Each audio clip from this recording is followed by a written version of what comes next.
Good morning, my dear students. Hope that you all are fit and fine at home. Class 8. Today we will wind up this chapter. Okay, so let's start. This is Vashish Nirwal from Scholar's Pride. Welcomes you in the today's class. So our last two topics are left. That is, surveys become important and what officials records do not tell. चलिए पढ़ते हैं. The practice of surveying also became common under the colonial administration. The British believed that a country had to be properly known before it could be effectively administrated. देखिए, British सरकार के अंदर जो colonial administration था, जो एक group था, उन लोगों ने ये कहा कि देखिए भैया सर्वे बहुत ज़्यादा इम्पोर्टेंट है किसी भी चीज़ का करना, क्योंकि ब्रिटिश साम्राज्य को सर्वे से ये पता चल जाएगा कि कहाँ पे इफ़ेक्टिवली किस चीज़ की ज़रूरत है.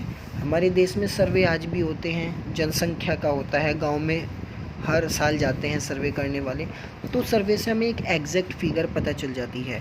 By the early 19th century detailed surveys was being carried out on a map of the entire country. Early 19th century में सर्वे एक मैप के माध्यम से पूरे देश का बनाया जाता था. In villages revenue surveys was conducted. गांव में रेवेन्यू सर्वे बनाए जाते थे. उससे the effort was to know तो उन रेवेन्यू सर्वे में क्या क्या चीज़ें आती थी, कैसी वहाँ की टोपोग्राफी है, कैसी सॉइल की क्वालिटी है, फ्लोरा फोना, लोकल हिस्ट्रीज़ और क्रॉपिंग पैटर्न, किस तरह की वो क्रॉप्स वगैरह करते हैं. All the facts seen necessary to known by the administration to this region. उसके बाद by the end of the 19th century census operations were held every 10 year. Census operation हर 10 साल में किया जाने लगा, जिसमें ये रिकॉर्ड किया जाने लगा कि डिटेल नंबर ऑफ पीपल की इन द इंडिया, उसमें किस किस भाग में उसको information on the caste, religion and occupation, इन चीज़ों के ऊपर सर्वे किया जाने लगा. उसके बाद कुछ अलग से सर्वे होते हैं, जैसे botanical survey, geological survey, archaeological surveys, anthropological surveys and forest surveys. तो ये सर्वे इसलिए इम्पोर्टेंट है ताकि हमें एक एग्जैक्ट लोकेशन या एग्जैक्ट फिगर वहाँ की पता चल जाए. What officials record do not tell. Official record हमें क्या नहीं बताते.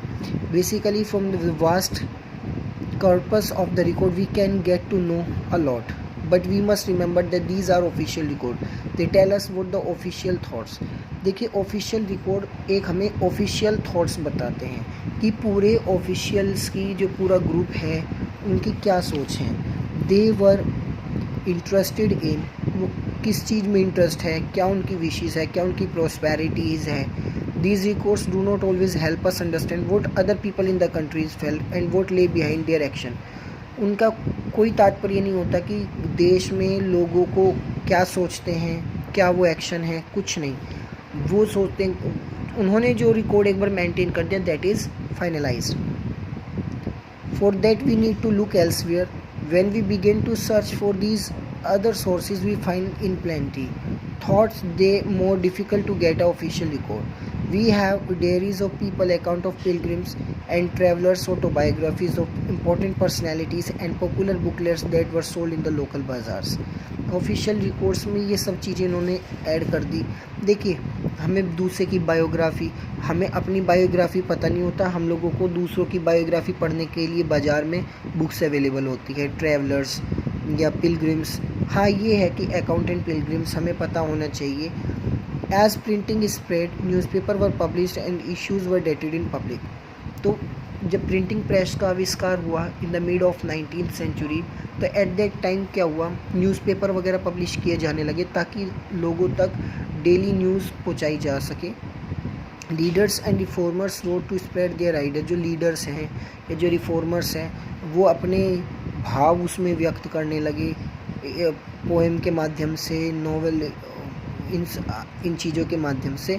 उसके बाद जो नॉवेलिस्ट थे जिन्होंने उपन्यास लिखे, वो अपनी फीलिंग्स को शेयर करने लगे. All these sources however we produce to those who were literate. और ये सोर्सेज किनके लिए कामयाब थे, जो पढ़े लिखे थे. देखो, जो पढ़ा लिखा होगा वो इन चीज़ों को पढ़ सकता था, जो अनपढ़ है वो तो कुछ नहीं पढ़ सकता था. आज से कई साल पहले इसी से रिलेटेड हमारा 9th क्लास की लिटरेचर में पहले एक बुक होती थी 9th में, और in that book the name of the first chapter was how I taught my grand mother to read.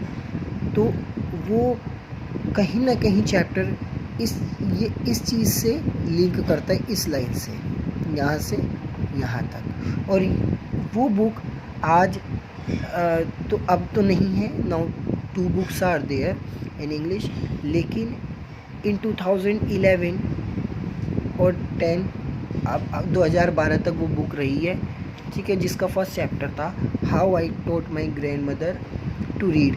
और उस स्टोरी की जो राइटर थी that was a lady, that is Sudha Murthy, जिसमें उस लेडी ने अपनी दादी को पढ़ना लिखना सिखाया।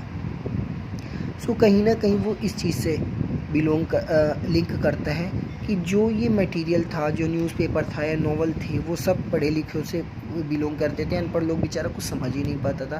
From these we will not be able to understand how histories were experienced, lives of the tribals and the peasants, the workers in the mines of the poor on their street, getting to know their lives a more difficult task।